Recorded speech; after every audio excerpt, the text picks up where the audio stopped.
Dito tayo ngayon sa labas. Sobrang lamig. Gala, ito pala yung pinapakita ko sa inyo guys. Ito yung family mart na dito.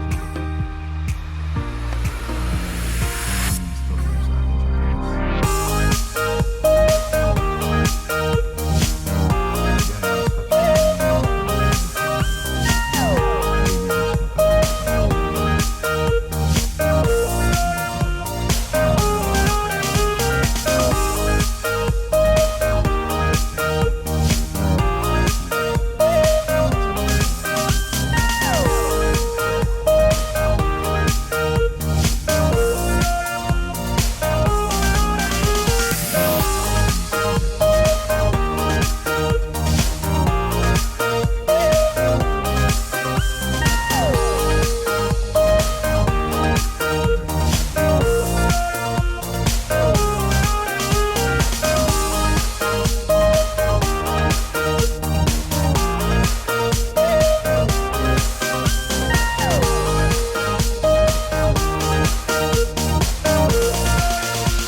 sobrang traffic ngayon rito guys kasi last minute shop ng mga Pilipino at saka Hapon.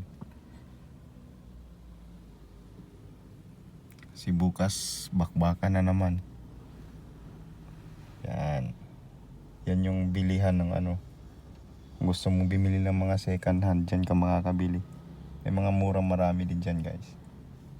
Second street tinatawag namin rito.